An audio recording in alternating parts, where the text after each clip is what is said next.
Buenas tardes, bienvenidos a la sesión número 10 sobre fotografía nocturna. Hoy tenemos un invitado especial, Mario Rubio, con una masterclass excepcional que seguro que os va a gustar a todos, porque además sé que hay muchos aficionados a este tipo de fotografía de larga exposición y con efectos de luz. Hemos estado en Sonimag ayer mismo, Sonimag Foto, en Barcelona. Bueno, si queréis os cuento así brevemente alguna impresión antes de empezar. En la feria, bueno, no han estado los grandes en la feria, se han echado de menos. No había stand de Nikon, de Canon, de Rodolfo Viver, había vacíos. Se ve que no está yendo bien la cosa. Nos han avisado que el tsunami, terremoto y desgracias en Japón se van a notar en el abastecimiento de algunos equipos fotográficos, especialmente Nikon, Tamron y ópticas de Canon. Os lo digo porque va a haber un hueco de stock, un fallo de stock, tarde o temprano.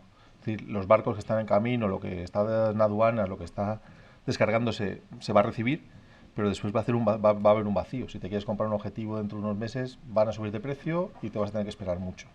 Solamente para que aquellos que lo tengáis en mente, pues calculéis. Bueno, pues vamos allá. Vamos a abordar ya este tema de fotografía nocturna, que podríamos considerar quizá ya pues como un poquito de técnica más avanzada. Hemos visto la base de la técnica en estas sesiones anteriores. Hemos tenido 9 sesiones para ver un poco lo más accesible, lo más asequible, cómo empezar, cómo comprar una cámara, cómo empezar con el paisaje. El paisaje ya lo vimos desde un punto de vista ya un poco avanzado con una masterclass, es decir, no es tan fácil hacer paisaje, ese era el mensaje a transmitir. Hace falta técnica, hace falta tiempo, hay que dedicarle sus horas para que la foto salga especial. No es llegar y hacer la foto muchas veces. Y la fotografía nocturna pues sería un paso más que esa fotografía de paisaje, porque además tenemos posibilidad de iluminar. En el paisaje, salvo en horas muy concretas del día, no se va a notar si disparamos un flash, porque nuestro flash tiene una potencia limitada y la intensidad de la luz del sol es muy alta. Entonces se va a notar muy poquito el efecto de un flash.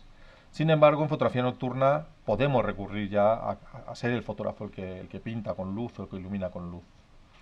En esta imagen estáis viendo ese caso en concreto. Se hicieron varias fotografías, como siempre. Uno de los consejos que veremos en composición y que ya os adelanto es agotar las posibilidades de una localización, de manera que el esfuerzo que realicéis en encontrar un sitio especial se vean recompensado pues, con cuantas más imágenes y más variadas mejor. Pues después de hacer fotos, digamos, en las que la única luz que hay es la ambiental, la luz estelar, la luz del cielo, procedemos a efectuar algunos pintados en la imagen. A la hora de pintar con luz, ya lo vimos en su correspondiente presentación, es donde el fotógrafo puede quedar muy fácilmente en evidencia. Todas sus carencias en cuanto al conocimiento de la luz se van a evidenciar, porque toda la luz que va a haber ahí la has puesto tú. Si la luz está muy plana y no hay volumen, o si hay demasiadas áreas oscuras que no tienen ningún detalle, ningún interés para el espectador, pues todo esto se va a evidenciar, el espectador lo va a ver. Y las personas que entienden de fotografía, que ven tu foto, también lo van a ver. Y van a saber hasta qué grado dominas la luz y te preocupas por la luz. En este caso el pintado se está haciendo con una linterna. Veis que hay una linterna, se ha mantenido en dos posiciones para que se vea un poquito más el haz que hace y se está pintando la copa. La cámara que me ha fotografiado a mí está bastante plana con respecto a la luz, pero la cámara que hizo la foto no. Entonces registra muchas más sombras que las que estáis viendo aquí. La foto final la vais a ver después del primer texto. Vamos a la introducción. ¿Qué tiene de mágico la fotografía nocturna? Pues primero es una apariencia ancestral en las imágenes, una apariencia atemporal, universal, en las cuales el cielo con los astros girando o con la luna presente en el encuadre, en alguno de sus cuartos o en luna llena, van a ser los protagonistas y van a darle un momento mágico a esa fotografía, una atmósfera especial. Así que cuando vemos una fotografía nocturna, casi siempre nos va a parecer especial. Nos tenemos que cansar mucho de ver fotos nocturnas para que nos dejen de impresionar. Pero el descubrimiento, el primer golpe de vista de cuando ves una nocturna, dices, ¿pero esto es posible? ¿Están las estrellas girando en el cielo? ¿O está la luna en el encuadre? ¿Cómo se hace esto? Es muy complejo al principio. De hecho, hay muchos fotógrafos que salen solos a hacer sus primeras nocturnas y regresan bastante frustrados. Primero porque no conocen cómo hacer las cosas. Segundo porque moverse de noche es más complicado, encontrar las localizaciones es más complicado, puedes perder alguna pieza del equipo, se te puede olvidar un cable disparador. Todo lo que saques de la mochila y dejes por allí, o te acuerdas y lo buscas, o allí se va a quedar. Sin embargo, cuando empiezan los resultados buenos, cuando sale una imagen ya que a ti te gusta, pues eso no tiene descripción. Entonces te anima a seguir con ello. La base es bastante sencilla. La base es, voy con mi cámara, un trípode y un cable disparador. Pongo la cámara, la pongo en modo B, modo bull, y mientras el cable esté presionándose o bloqueado, el obturador va a estar abierto captando luz. 8 minutos, 10 minutos, 6 horas, lo que vosotros dejéis el obturador abierto, la cámara está captando luz. Esta es la base rudimentaria de la fotografía nocturna. Este es el resultado de la primera foto que estabais viendo. Entonces la luz se ha buscado dar casi en 45 grados con respecto a la cámara, en perpendicular, de forma que se cree mucho volumen en la copa. Para el tronco nos hemos abierto un poquito más hacia la cámara y hemos creado unas sombras en el tronco que nos den sensación de cilindro, de volumen en el tronco. Tened en cuenta que la fotografía, cuando capta algo que es tridimensional en 2 dimensiones, pues aquí estaría captando pues como si fuera un cuadrado, un rectángulo, no un cilindro. Lo único que nos informa de un cilindro es que parte de él está en sombra. Entonces, apreciamos que hay un relieve. Este tipo de cuestiones que las vimos en cualidades de la luz son las que tengo que pensar ahora cuando voy a iluminar de noche. Si me quedo muy cerca de mi cámara, si apenas me muevo de la cámara, la luz va a ser muy plana, me va a resaltar mucho el color, pero no habrán sombras que me informen de ese volumen tridimensional de la escena. Luego, además, no tengo que olvidar que lo que no recibe luz no existe. Este suelo podía estar lleno de basura. Yo no ilumino el suelo y no se ve la basura. Detrás podía haber una señal de tráfico. Si yo no ilumino la señal de tráfico, la señal no existe. Lo que no está recortado contra el cielo no aparece si no recibe luz. Este es lo bonito del concepto de pintar con luz. Aquello que no iluminas no existe, no aparece, el espectador no lo ve. También, claro, puedo crear cosas que no existen, como esa línea. Ahí no había una línea, la línea es luz. Se ha creado una diagonal acompañando la ladera con luz. El equipo, bueno, el más básico, desde luego una cámara. Si voy a hacer muchas nocturnas, ya me preocupo que tenga una señal óptima, una relación señal-ruido óptima, es decir, la mínima cantidad de ruido posible, de forma que la captura sea lo más limpia posible. Luego veremos de qué depende el ruido, ya lo hemos visto en otras proyecciones, pero lo vamos a volver a ver. La temperatura influye, y la amplificación de la señal. A efectos prácticos, estas son las dos formas de tener ruido en la imagen. Amplifico la señal, pongo ISO 1600 y estoy amplificando el poco ruido que tiene la cámara, pero al amplificarlo tanto, pues lo voy a ver. Y por el calor. Cuando una cámara está exponiendo 12 minutos, el sensor está trabajando 12 minutos. Si no disipa bien la temperatura, ese incremento de la temperatura se va a transformar en un montón de ruido en la imagen. Entonces, bueno, si voy a hacer fotografía nocturna y lo sé, pues buscaré una full frame, más o menos actual, más o menos moderna, con una buena relación señal-ruido, como os decía, y luego tendré cuidado al procesar la imagen, para intentar eliminar tanto ruido de luminancia como ruido de crominancia. El objetivo, lo más versátil para empezar, es un angular. Puede ser un angular fijo, un 20 milímetros, un 24, un zoom angular. Y os digo que es mejor un angular, primero pues porque tendréis más profundidad de campo, es más cómodo de utilizar, no es tan preciso como un 70-200, por ejemplo. Además, os obliga un poquito a acercaros al sujeto, a separarlo del fondo, a alejarlo del fondo, y os obliga también a realizar un pequeño contrapicado. En cuanto os acercáis a un árbol, os acercáis a un edificio, os acercáis a una roca, pues te obliga a contrapicar. ¿Y qué sucede cuando contrapicas en fotografía nocturna? Pues que pierdes o reduces bastante la franja del horizonte, que es donde menos estrellas se ve, porque es donde más luz hay. Es donde pues el resto de luz solar, si se ha puesto por ahí el sol, queda ahí, o donde está la luz zodiacal de las constelaciones del zodíaco, se ven mucho más en el horizonte. Ya os daréis cuenta, conforme vais saliendo de noche, que el horizonte es la franja más clara que soléis tener en la foto. Entonces, cuando contrapicáis, estáis sacando la parte de cielo más oscuro, que es donde más contraste va a haber con las estrellas y donde más visibles van a ser las estrellas. Luego, aparte de ese objetivo que os recomendaba cuando las ópticas, el 24 f1.8 para macrofotografía angular, pues tiene esa luminosidad, 1.8. Eso permite pues reducir mucho los tiempos de exposición o captar muchas más estrellas. Cuanto más cierro el diafragma, más estrellas voy a perder. Y cuanto más abro el diafragma, más estrellas se van a ver en mi encuadre. El trípode, ya hemos hablado del trípode, robusto, establemente posicionado, y el cable disparador. Yo los prefiero sencillos y resistentes. Sencillos, no lleva pila Y es pim, pam. Estos, como no sea que del tiempo... Ahora se me ha roto el primer cable disparador de mi vida, hace semanas.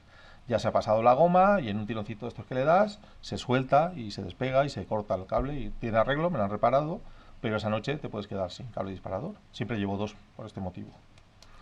Entonces, si tenemos un cable disparador que es un intervalómetro o es un cable disparador a distancia inalámbrico, todos funcionan con pilas y las pilas se gastan. Si en ese momento de hacer fotografía nocturna no llevo un repuesto de pila, esa noche no voy a poder hacer fotos. O sea que mejor los cables, vamos, a mí me gustan más los cables esos directos. Es cierto que para fotografía muy extrema, en alta montaña con mucho frío, si te tienes que meter al coche o a la tienda de campaña mientras expone la cámara, el intervalómetro te asegura pues que dentro de una hora va a dejar de exponer la cámara. Pero también, bueno, pueden dejar de funcionar o puede acabarse la batería de la cámara. Yo creo que es mejor estar allí y ver qué está pasando. Ahí veis más o menos de lo que estamos hablando. Un trípode, una cámara, ahí está el 24 este que os decía luminoso. Tenéis un cable disparador y lo demás ya son cosas un poquito accesorias y más avanzadas, como pueden ser los flashes para iluminar, la linterna para iluminar, un frontal para llevar en la cabeza y dejar las manos libres y poder abrir la mochila con comodidad y buscar cualquier elemento o buscar una pieza que se ha caído, repuestos de pilas, baterías extras, un teleflash. Vamos a ir viendo estas cositas por separado, las que nos interesan, de las que no hemos hablado en sesiones anteriores. El equipo básico nos permite afrontar la luz natural, la fotografía con luz natural. Luz de luna, luz estelar, luces que provienen de una ciudad, luces parásitas también, porque la luz tiene que estar en la escena. No voy a iluminar nada con ese equipo, no incluye linterna ni flash. La siguiente ampliación de equipo es la siguiente propuesta, es decir, una vez que hemos hecho varias salidas y hemos fotografiado con luz lunar o con luz estelar, vamos a empezar a pintar, vamos a empezar a iluminar. Podemos hacerlo con un flash de mano, con una linterna. La linterna tiene la ventaja de que voy a ver dónde ilumino y dónde no.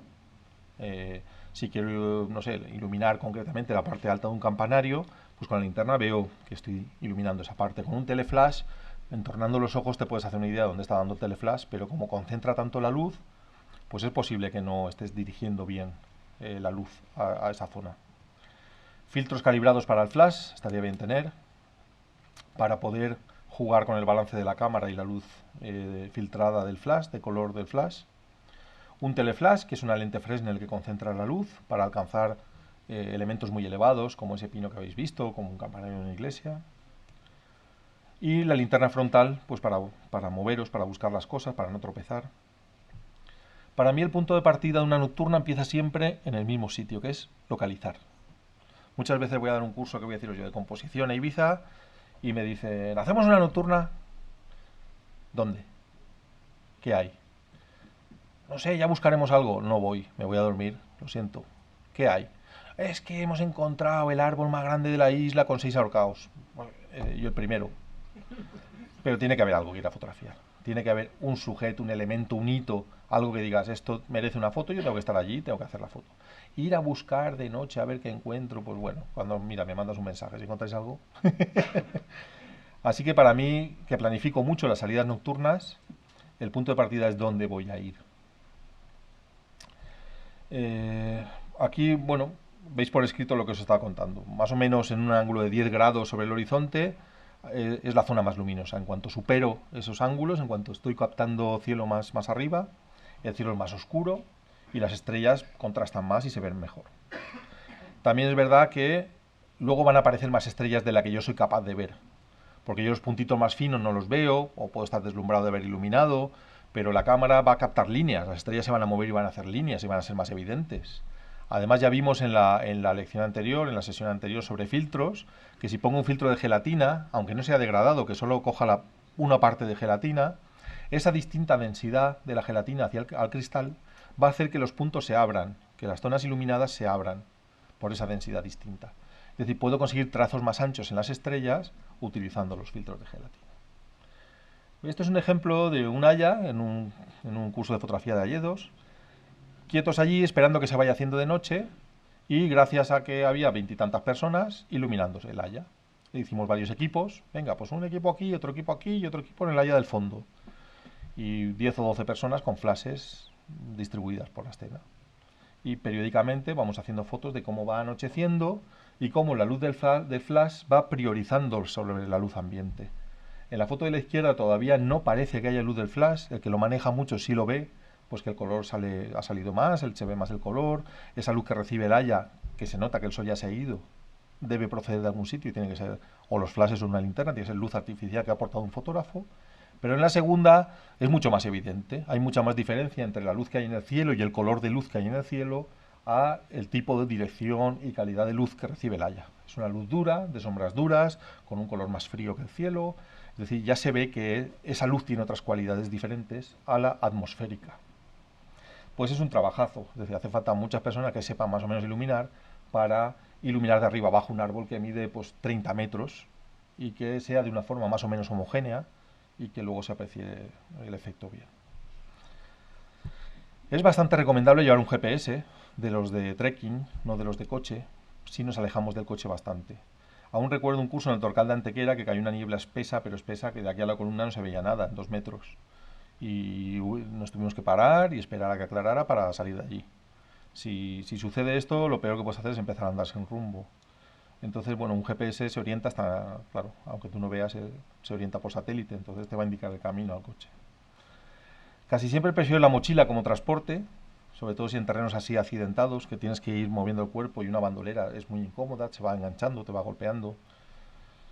Y me gusta casi siempre acercar el coche lo más posible a la localización. No solo para meterme a descansar dentro, sino porque puedo llevar mucho más equipo. Puedo llevar un segundo trípode con una segunda cámara.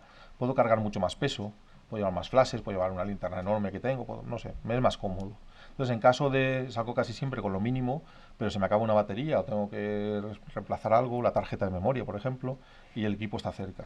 A veces no se puede, pues no se puede. También debemos estar muy informados de la fase lunar.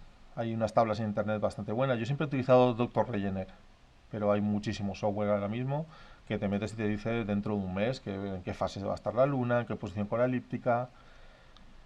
Y luego tengo un amigo que hizo un software, a ver si me acuerdo, porque yo testé la versión alfa.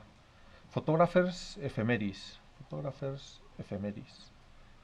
Pues es de un amigo escocés que hizo este software y lo combinó con el Google Earth. Entonces te enseña, te dice por dónde va a salir el sol y te traza una línea para que veas qué sombras va a hacer con los hitos del paisaje, y la luna igual.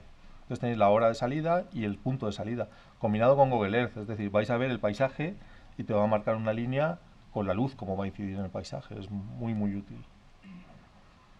Se llama Photographers Ephemeris. Así que cuando voy al encuadre, yo ya sé que la luna va a trazar un camino. Ese camino se llama la elíptica, es el camino que recorren los astros, los planetas en la noche. Todos pasan por la misma línea, todos los planetas pasan por la elíptica. Y puedo calcular, pues si estoy en una cueva y hay un orificio en la cueva, si la luna la voy a tener ahí o va a pasar por ahí, en fin. O está la polar. Bueno, todo este tipo de consideraciones debo tenerlas en cuenta. Las luces parásitas es algo que no puedo controlar y que es una cosa más de decidir cuando uno sale a hacer fotos. Hoy hay niebla, hoy está nublado. Es muy previsible que el cielo esté teñido con las luces de las ciudades que hay alrededor. Normalmente se teñe de un color rojizo por el tipo de luz que se utiliza ahora en las ciudades. Esta es una foto nocturna de las de corre, corre, corre. Porque la luna se deforma, se apepina, si estás mucho tiempo exponiendo. Y más en este tipo de fotos en las que la luna está bajita, ha salido hace muy poco, por tanto ya sabéis que la luna al principio casi se le ve moverse, casi se le ve subir en el horizonte, como el sol. Una vez que está alta, pues notas mucho menos el arco que describe, pero cuando sale por el horizonte, digamos que apreciamos que se mueve con más rapidez y que sube con más rapidez. Y la cámara lo detecta, es decir, aparece la luna en vez de circular apepinada. En cuanto paso de los 40 segundos, 35 segundos, cuando está cerca del horizonte, pues tengo que correr más, tengo que acortar más la exposición, porque todo esto saldría negro, todo esto es un contraluz. Si luz de flash solamente vería el perfil o sea, tendría media foto negra, haciendo una diagonal, y un cachito de la roca, que es la que está recortada contra el cielo, todo de negro.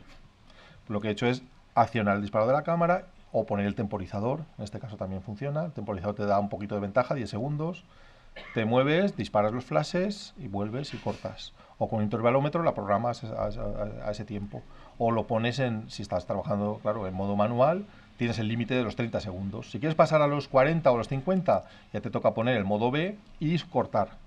Pero en 30 segundos sí lo puedes decir, 30 segundos en modo manual. Hasta ahí llega la cámara. Y sobre todo, entender muy bien la intensidad de la luz. Es decir, tienes que aportar una luz en intensidad muy parecida a la del fondo. Si no, el fondo queda sobreexpuesto o queda muy oscuro. Aquí, como veis, hay una cierta compensación entre la intensidad que ha recibido esta formación del torcal de Antequera, se llama el tornillo, con respecto a la luz que se ve de la luna a través de las nubes. Esta es la diferencia entre aportar luz y no aportar luz. Por eso va a continuación del anterior. Este álamo primero que veis, que todavía está la luna fuera, está poniéndose la luna por el horizonte, tiene luz natural, está con luz natural, no se ha aportado luz, con lo cual es un contraluz. Está, todo lo que tenemos delante está oscuro, está negro. En la foto siguiente he encendido el flash, le he puesto un teleflash, he hecho 2 disparos a la copa y he disparado varias al suelo para hacer esas líneas e iluminar la base del álamo. Como ya utilizo luz artificial, también puedo afectar la luz del flash y puedo afectar la luz de la escena. Puedo hacer el cielo más frío o más cálido jugando con las capuchas de color del flash y el balance de la cámara. La primera gran pregunta cuando salgo al campo y planto mi trípode, pongo mi cámara y pongo mi cabeza, ¿y cuánto tiempo voy a estar haciendo la foto? Casi siempre es la gran duda. ¿Cuánto tiempo va a durar esto? Bueno, hay formas fáciles de hacerlo, que las vamos a ver. Vamos a ir paso por paso. Vamos a ver primero qué factores limitantes tengo. La luna es un factor limitante, ya lo hemos dicho. A partir de 30 a 40 segundos, la luna ya se me va a deformar. Sino que se deforme me está limitando el tiempo para exponer. Además, si la luna, aunque no aparezca en el encuadre, está ya en alto y es luna llena, está arrojando luz al paisaje y lo voy a ver. Las noches de luna llena son muy claras y uno puede andar sin linterna y se ve bastante, y es una luz bastante intensa. Si expongo más de 10 minutos a f2.8 ISO 100, se me va a sobreexponer la foto. Es decir, la luz de la luna, a partir de cierto ISO diafragma, a cierta combinación de ISO diafragma y tiempo, aparecerá sobreexpuesta. Se me puede pasar la foto perfectamente. Entonces, bueno, pues esos son limitaciones que voy a tener. Igual que en una noche de cubierta con luces parásitas, el cielo se me puede sobreexponer también. Estas son limitaciones que puedo tener. Por supuesto, en una noche sin luna, en un lugar remoto, sin luces parásitas, el potencial de exposición es muchísimo mayor. Puedo estar exponiendo 8 o 9 horas sin que nada se sobreexponga en la foto. Tenemos el truco de la reciprocidad, que lo vamos a ver después, para que con una sola foto, esperando muy poco tiempo, puedas hacer un cálculo de cuánto tiempo sería la exposición correcta. Pero voy a facilitaros unas tablas que hice cuando fotografiaba con diapositivas. Me costó pues 1 año y pico hacer las tablas. Para una focal de 28 milímetros, que puede ser 24 y puede ser 35, con ISO 100 a f2.8, sin aporte de luz, en esta fase lunar, con emulsión y en digital, pues tenéis más o menos esta orientación de tiempo. De forma que en luna llena en digital, ISO 100 f2.8, 8 minutos, 10 minutos, por ahí va a andar la exposición, hasta 15 minutos. También depende mucho de la localización. No es lo mismo estar a nivel del mar en el desierto de Tabernas, por ejemplo, que en la cima del Pico Urbión, porque hay muchos factores ambientales que influyen. Una calima, una niebla, cualquier factor ambiental va a influir al tiempo de exposición. Pero bueno, es una orientación, que ya lo tendréis en el PDF, la tabla subida, dentro de 1 semana y media. ¿Cómo funcionaba lo de la reciprocidad, que os he hablado así por encima de ello? Bueno, lo hemos visto ya varias veces. Cuando hablamos de la exposición ya hablamos de reciprocidad. Vamos a hacer una prueba, vamos a coger un ISO que no voy a utilizar porque tendría una cantidad de ruido enorme en la foto. Vamos a poner ISO 3200, que es mentira, pero vamos a hacer una prueba. Abro el diafragma al máximo, vamos a suponer que tengo un f2.8 o un f4, y ajusto un tiempo, pues el máximo que me deja la cámara en modo manual, 30 segundos. Pum, expongo. ¿Está bien la foto? Vale, vamos a poner que esté bien.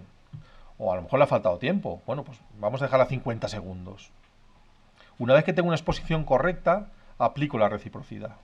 Es decir, si a 3200 f2.8 en 30 segundos estaba bien, a 1600 doble tiempo, 60 segundos. Y a mitad de ISO, 800, será doble tiempo, 120. Y a mitad de ISO será doble tiempo. De forma que si voy a hacer la foto a ISO 200 y f2.8, con 8 minutos está bien. O sea, en 30 segundos he sabido, me he ahorrado 8 minutos de exposición. o más, porque si no hubiera estado correcta, me tocaría hacer otra a 10 minutos. De esta manera, muy fácilmente y muy rápidamente, utilizando la reciprocidad, lo veo. Con diapositiva no era así. Diapositiva existe, bueno, con emulsión en general, con negativo y diapositiva, existe el fallo de la reciprocidad. Una caída, un fallo, tanto por arriba, a partir de, según qué emulsión, a partir aproximadamente de un 4000avo de segundo había un fallo de reciprocidad y a partir de 10, 15, 20 segundos había un fallo de reciprocidad. Es decir, a partir de ciertos tiempos. Entonces había que compensar. Entonces en diapositiva decías, vale, son 8 minutos, pero vamos a compensarle 2 minutos más o 4 minutos más. Bueno, aquí tenemos ya más ejemplos. En la foto de la izquierda ya tenemos la presencia de la estrella polar. Ya aparece la polar. En el hemisferio norte la polar indica el norte y no se mueve. Es decir, cuando las estrellas en una exposición larga aparecen girando, la polar es la estrella de referencia, el hito de referencia para navegantes, para el comercio nocturno, desde tiempos ancestrales. Los navegantes griegos, cartagineses, utilizaban como referencia la estrella polar. Así que sabemos que las estrellas van a trazar un arco alrededor de ella y ella va a ser el eje de giro. Esto es importante desde el punto de vista de la composición. ¿Dónde pondré la polar? Pues allí donde yo quiero que haya, pues, digamos, un balance, un equilibrio con el resto de composición en la escena. Ya sé que lo que se va a producir, ese giro. Después se ha procedido a iluminar el alcornoque y para resaltar un poco el suelo, que hubiera quedado también así un poco fundido las cortezas de alcornoque con la tierra, pues se han aplicado algunos disparos de flash muy a ras de suelo para crear esas sombras. Muy sutiles, casi no se nota que hay flash en el suelo. Hay quien juega a que la luz se note, que es artificial y que se ha dado, y hay quien juega a que casi no se note, a que el espectador diga, ¿y aquí hay flash? Sí, pero mira, muy sutil. Ah, bueno. Al lado tenemos una estrella, una estatua, una escultura dedicada a Neptuno. Está en Gran Canaria, en una playa de Gran Canaria, en una zona así portuaria. No es una zona salvaje, es una zona, digamos, turística. Este año creo que un temporal ha arrancado el brazo, la cabeza y el tridente. Bueno, a quién se le ocurre también, ¿no? Pensarían que el mar lo iba a respetar. Y aquí veis la luz, digamos que es la luz de la luna que está iluminando a través de la nube, creando esa franja en el cielo que es bastante atractiva, que rompe la monotonía, ¿no? En vez de ser un color uniforme, pues hay una ruptura ahí. Y la luz que recibe Neptuno, desde este ángulo que hemos buscado, está muy bien, porque es luz parásita. Es un foco que hay para iluminando un paseo y que llega hasta allí, hasta Neptuno. Entonces, desde este ángulo, pues afortunadamente la luz era lateral y no es del todo mala. Mala para el fotógrafo, claro. Luz es mala, el concepto de luz mala no existe. Mala para tus propósitos. A lo mejor al día siguiente estás haciendo otra cosa y esa luz que era mala es la mejor. Bueno, pues hay un factor de adaptación en toda fotografía nocturna porque el ambiente cambia, la luz cambia, así que me tengo que adaptar. Cuando localizo de día me puede ayudar mucho llevar una brújula porque no voy a saber dónde va a estar la polar, pero con una brújula veo dónde está el norte y ya sé que allí tengo la polar y entonces pues si hay, que voy a deciros yo, una gran roca en el mar, puedo compensar con la polar y rellenar el encuadre de la forma que yo quiera. Así que localizar la polar va a ser importante. Hay algunas referencias fáciles, como buscar la Osa Mayor y las dos estrellas últimas del carro tomadas en medida de 5 me orientan con la polar, o con Casiopea. Casiopea es como una W y la última parte de la W está abierta y lo mismo, se alinea con la polar y con la Osa Mayor. Como son opuestas, casi siempre ves o Casiopea o la Osa y es bastante fácil encontrar la polar. Y con una brújula, desde luego, sin problemas. Ten en cuenta que muchos GPS y muchos coches llevan una brújula dentro, todoterrenos o este tipo de vehículos. Entonces, bueno, podéis utilizarlo para saber dónde está. Tened en cuenta también que vais a trabajar en campo abierto, el frío puede ser en invierno pues un condicionante de tiempo para vosotros. El frío, el hambre o si hay un viento muy fuerte. Hay que ir preparado contra estas cosas. Sobre todo porque con frío es como mejor trabajan los sensores, se disipa mucho más el calor. Entonces la incomodidad para ti se va a traducir en un mejor resultado. Otra foto de corre-corre está la luna, la hemos disimulado un poco entre las ramas de los pinos, de manera que si se apepina no se va a notar tanto. Y mientras hemos dibujado esas formas de árboles, que de otra forma no se verían, porque están contra negro, contra otros árboles en el fondo. Y hemos ido dibujándolos con el flash, pues, esas formas sinuosas, con varios disparos de flash. Luego hemos rellenado un poquito el suelo, que no estaba feo, pero es vegetación de la zona. Y bueno, la composición es eso, muy dirigida hacia el centro, muy dirigida hacia la luna, con esas curvas ascendentes.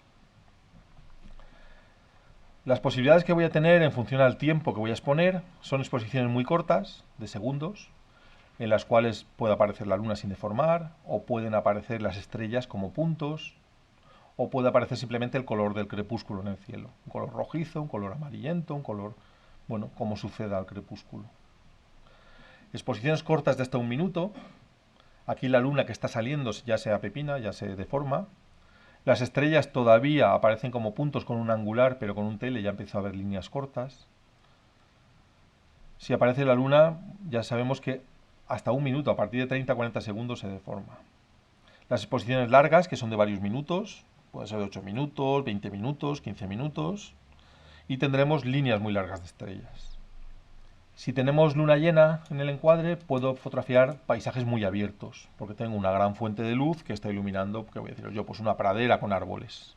Si tuviera que pintar yo con flash una pradera, ¿qué voy a decir yo? De 800 metros de longitud, pues tendría que correr mucho, tendría que utilizar muy bien el flash, habría zonas del centro que no podría iluminar, porque si me meto, salgo yo en la foto disparando el flash y se me va a ver. Entonces tengo limitaciones. Por eso muchas veces cuando quiero hacer un gran paisaje, un paisaje muy abierto, con rocas y con árboles, tengo que ir en luna llena, tengo que esperar hasta que sucede la luna llena. O por lo menos una cantidad de luz de una luna que me funcione bien. También puedo hacer exposiciones muy largas, puedo hacer hasta varias horas. Yo me acuerdo con diapositiva, con la Fuji Belvia, por ejemplo, de 50 ISO, pues en una noche de invierno podía estar 10 horas haciendo una exposición. Se veía más grano de lo normal, pero bueno, era una cantidad de grano aceptable y bueno, y en fotografía clásica el grano pues nos gustaba, había quien le gustaba. O sea que teníamos en una noche de invierno, una noche de estas que largas, que se hace de noche muy prontito y luego amanece tarde, tenemos un potencial de unas 12 horas aproximadamente, no llega a 12 horas de fotografía pues sin luz en el cielo. Con una cámara digital pues no es pensable ahora mismo. Es decir, hay limitaciones en la cámara digital, en el sensor, de forma que si habéis hecho fotos de 1 hora en atmósfera templada, 16, 18, 20 grados, ahí ya veis que el ruido es infame. Aquí estamos fotografiando ya elementos humanos, son 3 cruces, a ver que me acuerde yo. Esto es Urkiola, bosque de Urkiola en País Vasco, en Vizcaya. Toda esa polución lumínica proviene de Durango y como son unas neblinas bajas, no llegan al cielo, se ven solamente en la parte del valle y arriba el cielo está muy despejado, más despejado. Aquí hemos tenido la suerte de que el giro de las estrellas nos traza como un semicírculo en el cielo y queda bien. También quedaría muy bonito si lo hubiéramos hecho al revés, es decir, si hubieran girado las estrellas por encima de las cruces, en dirección opuesta. Luego también tenemos las condiciones del cielo, cómo está el cielo cuando yo llego allí. Entonces, según cómo está el cielo, tengo las siguientes propuestas que haceros.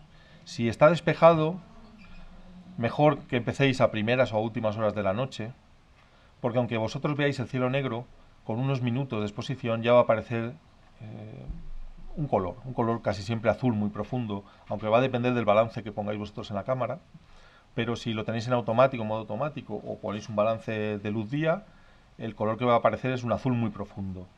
Y está interesante porque ya no es un negro de estos insondable, ya se ve que hay luz en el cielo. Incluso os puede salir las estrellas, porque habéis empezado a hacer la exposición, imaginaos 8 minutos, un poquito antes del crepúsculo, os van a salir las estrellas girando y luego la luz del amanecer, la luz del alba que empieza, entonces saldrá el cielo rojo con estrellas. Si está ligeramente nublado, tenéis que tener en cuenta que las estrellas se traslucen a través de las nubes. Vosotros no las vais a ver, pero en un tiempo prolongado la estrella que brilla y la nube va pasando, va a aparecer esa línea por detrás de la nube y va a crear bastante interés porque el cielo va a ser rojo, amarillo, de color y además va a haber estrellas. La luna puede ser muy atractiva porque va a estar rebajada, semioculta detrás de esas nubes claras, de esas nubes ligeras y bueno, pues me va a equilibrar ese contraste que tiene la luna, que sabéis que la luna refleja la luz del sol y siempre sale muy sobreexpuesta. Pero si está detrás de un jirón de nubes o un jirón de niebla, puede llegar a tener detalle incluso en la foto. Si tengo nubes densas y bien perfiladas sobre un cielo despejado, casi siempre es síntoma de viento, de aire. Son nubes bien recortaditas y se mueven, van a trazar líneas. En una exposición larga, las nubes se van a ir moviendo y al final me va a aparecer como un cono. Y esto, desde el punto de vista compositivo, es de gran interés. ¿De dónde viene ese cono? ¿Dónde me pongo para que el arbolito pues le vengan las nubes y le tracen ahí las líneas? Bueno, ahí tengo que prestar atención porque requiere un esfuerzo de tomar referencias para ver cómo se están moviendo las nubes. O, si está muy nublado, pues ya no voy a tener estrellas en el cielo, ya tengo que desistir de esa intención de plasmar estrellas y ya puedo jugar con el color. Ya empiezo a, según el balance que tenga y según cómo ilumino con el flash, y con qué cabezal de color ilumino con el flash, puedo controlar el color del cielo en la escena. Es decir, que aunque yo veo un color amarillo o rojizo o naranja de luz, de polución lumínica, de luz reflejada de la ciudad en las nubes, lo que hago en mi cámara es ignorarlo, me voy a un balance manual de blancos y le digo 2800 Kelvin y lo estoy haciendo azul. Si disparo el flash se va a ver azul también. ¿Qué hago? Le pongo el naranja, todo esto ya lo vimos en cualidades de la luz, en el color. Le pongo el cabezal del opuesto, le pongo al cabezal, le pongo al flash un cabezal anaranjado, de forma que esa luz anaranjada, cuando se mezcle con el balance azul de la cámara, va a dar como resultante blanco. Estaré pintando con luz blanca. Y he cambiado el color del cielo. Si el que no entienda esto, repasaos las cualidades de la luz porque está bastante explicado y preguntamos en la sesión y lo volvemos a explicar las veces que haga falta. Venga, dos propuestas muy diferentes. Foto izquierda, Torcal de Antequera. Foto técnicamente complicada, aunque no lo parezca, porque en cuanto dispares la luz un poquito adelantada, es decir, aunque te pongas en 45 grados con respecto a las rocas, esas rocas son calizas, son un color blanco muy vivo y reflejan muchísimo la luz, como una señal de carretera, de tráfico. Entonces, con un disparo de flash cortito, cortito, cortito, ya aparece sobreexpuesta la roca. Y el árbol, oscurote, oscurote. Pero para mí lo que quiero resaltar es el árbol. A mí me gusta el árbol, no la roca esa. ¿Qué hago? Me voy detrás de la pared. Es decir, le doy la vuelta a esa pared, me meto por detrás y con el teleflash disparo 3, 4, 5 disparos al árbol, repartiendo la luz de forma que el arbolito se ilumina muy bien. Delante la luz que veis es de la luna y un toque muy, muy suave de flash muy rebajado y detrás hay mucha luz metida en el árbol. Todo esto deprisa, deprisa, deprisa porque la luna está ahí. Si tardo un minuto, la luna es un pepino. Se abomba.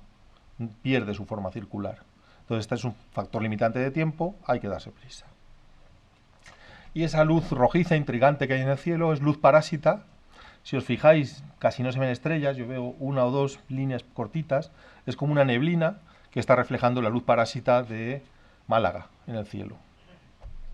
La foto de al lado es una exposición no muy larga a un ISO muy alto, con un objetivo muy luminoso, 1.8.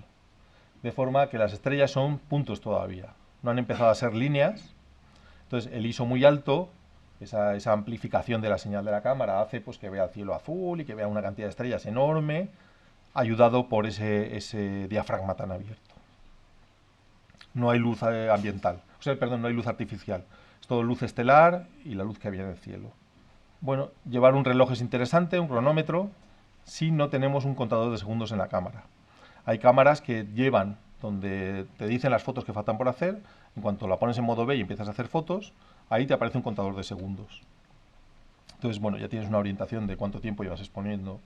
O el cable disparador, si lleva intervalómetro, también lleva un temporizador. Ahora, esto sí, esto es universal. La composición, como ya veremos en su día, es la responsable del 80 al 90% del impacto visual de la imagen. O sea que componer de noche es tanto o más importante que componer de día. Hay que componer exquisitamente de noche. Y aquí viene la dificultad. Ya parece que en cuanto vemos estrellas en el cielo ya todo es maravilloso, la foto ya vale. No, la composición además es muy importante. Si los elementos, si querías equilibrio, si querías armonía, si querías una serie de valores, deben estar en la imagen. Al principio costará, os harán los horizontes inclinados.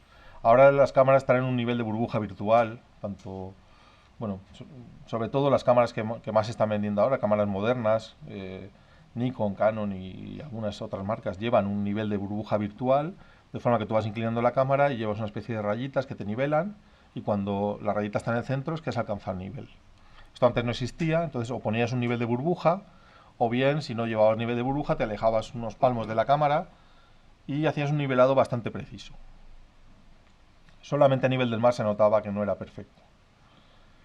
Y luego, sobre todo, revisar los ángulos y zonas oscuras del encuadre. Cuando hay una zona oscura cerca de un borde, pues ahí o enciendes una linterna porque luego cuando dispares el flash algo de luz va a alcanzar ahí. Entonces, ¿qué hay ahí? A lo mejor hay una bolsa de plástico, a lo mejor ahí estás cortando una línea de fuerza, a lo mejor hay un arbusto con flores que debería ser el protagonista de tu foto y hay que vigilarlo. Hoy en día hay que esperar bastante poco al procesado de la imagen porque la cámara tiene buenos procesadores, normalmente tienen dos procesadores bastante buenos, las tarjetas de memoria son bastante rápidas y en pocos segundos te muestran una imagen que has estado 6 minutos captándola, pum, aparece enseguida. Esto significa que la cámara no te ha procesado el ruido de esa imagen porque o no lo había o no lo tienes configurado. Llega un momento en el que la combinación de ISO y tiempo de exposición no es exactamente eso, sino temperatura del sensor, pero claro que está influenciado por la temperatura ambiental y el tiempo de exposición, hay una cierta combinación a partir del cual se produce un ruido ya bastante desagradable. Entonces, si no tienes configurada la cámara, como dijimos en aquella sesión de configuración del equipo y que ahora repasaremos, la imagen ya se va a ver con ruido y tendrás que eliminarlo con algún software. Pero lo mejor es procesarlo ya de cámara, procesar el ruido desde la cámara. Es un procesado mucho mejor. Recordad también que dijimos en las cualidades de la luz que la luz lunar está polarizada en una proporción variable. Es una luz reflejada, cualquier luz que ya ha rebotado sobre un objeto y se refleja, esa luz ya está polarizada, se polariza. El máximo es en los cuartos lunares y el mínimo es 2 días antes y 2 después de la luna llena y de la luna nueva. Ahí no hay polarización en el cielo. Y en los cuartos tenemos la máxima polarización en el cielo. A mí me gusta fotografiar bastante sin polarización en el cielo porque no se produce ese viñeteado tan fuerte en el cielo con un angular. Esto ya es cuestión de gustos. A veces te marca la imagen y te gusta que haya un enmarcado de viñeteo natural, de polarización, y otras veces pues no te gusta que sea el cielo más uniforme. Por supuesto, en vertical se elimina bastante porción de horizonte, con lo cual aparece menos ese viñeteo. El caso de la izquierda sería el de las nubes más o menos bien definidas en el cielo y despejado, que trazan esas líneas, pues como si fuera una aurora boreal, pero sin el color verde y un poco más cutre, pero en fin, el efecto es parecido. Con un balance de blancos y una capucha de flash podríamos hacerlo verde, pero claro, también el cielo. Se notaría que no es una aurora boreal. La foto de la derecha es una foto aprovechando las luces parásitas, igual que la anterior, y las estrellas pues giran por encima de la encina y lo que hemos utilizado es el color de fondo. Simplemente el flash sin capucha de color de ningún tipo, luz blanca y el balance de día de 5500 y la luz que es naranja y que la vemos naranja aparece naranja. El ruido es el problema que tenemos, es la limitación que tenemos en muchas tomas nocturnas. Ya vimos que era una emisión aleatoria en toda señal electrónica, lleva una emisión aleatoria de información que es el ruido y cuando la amplificas pues se hace más visible, más presente. Así que una larga exposición, una foto nocturna, es un compromiso entre la calidad resultante y el efecto en la imagen.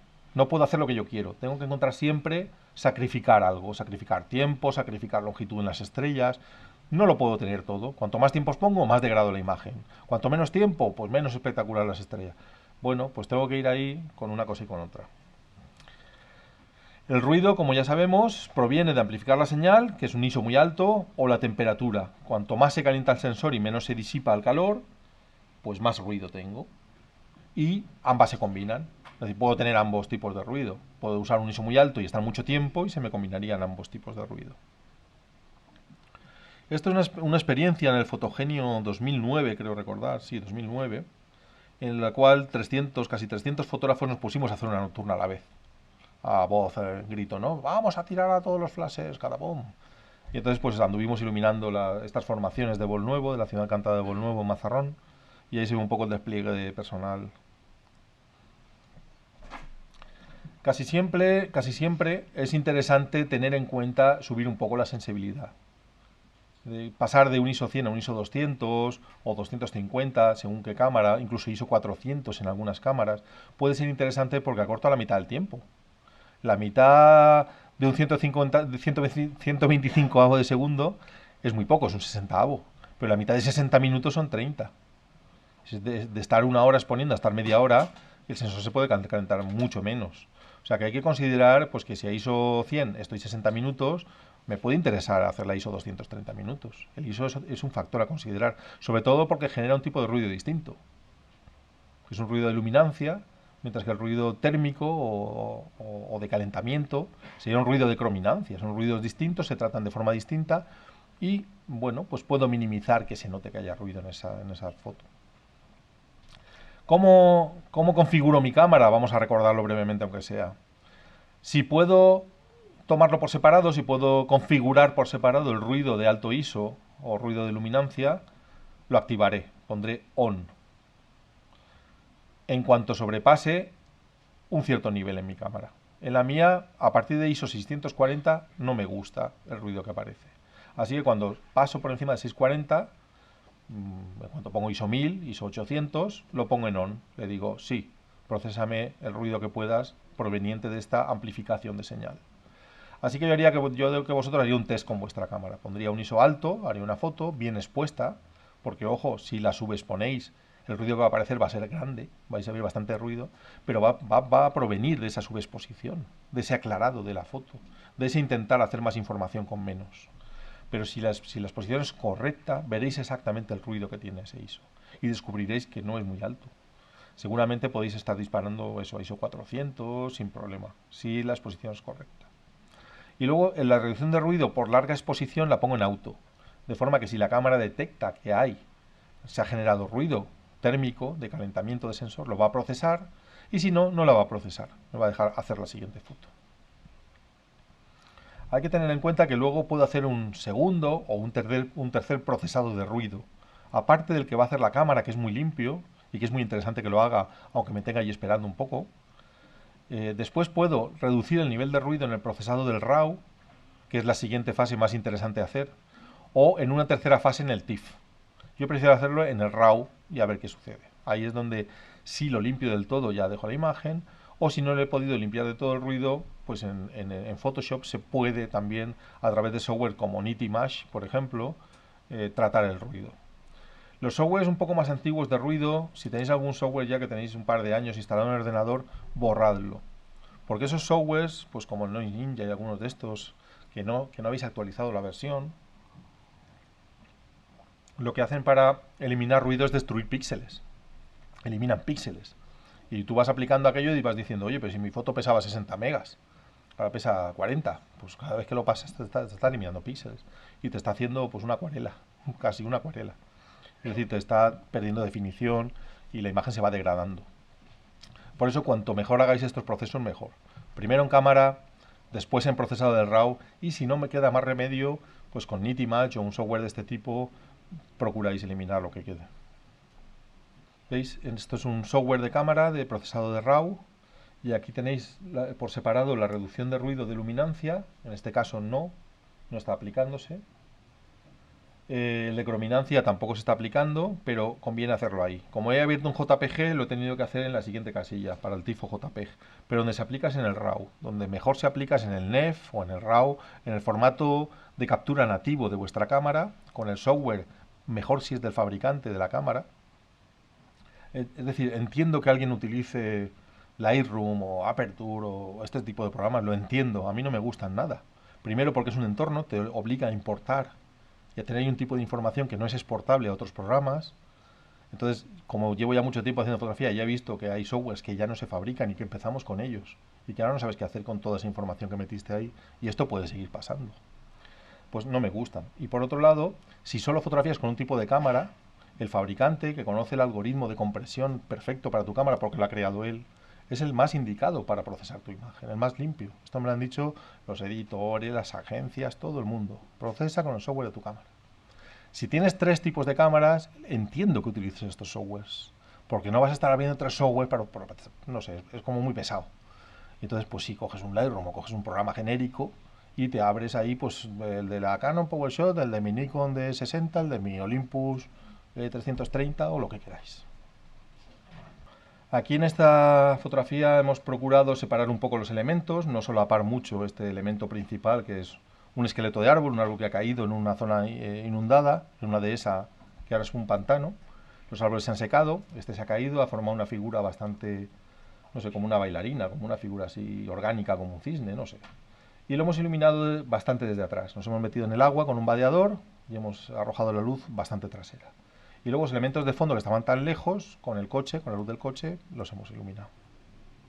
Se ven fríos, se ve luz blanca, porque el balance es muy frío. Es un balance de 2800 a 3000 Kelvin. Entonces la luz amarilla del coche se ha hecho azul y la luz del flash con una capucha muy cálida se ha hecho blanca. Vamos a tomar algunas precauciones para que nuestra foto no salga con mucho ruido. Algunos consejos para decir, bueno, pues quiero prevenir el ruido. Vamos a realizar la foto definitiva, que normalmente es el resultado de un proceso. La primera no me acaba de gustar, pero descubro que ahí hay foto, pero mira, si me pongo un poco más aquí mejor. La segunda, a lo mejor aprecio que la luz no es del todo correcta, afino un poco la luz. Y a lo mejor la tercera o la cuarta digo, mira, esta va a ser la buena.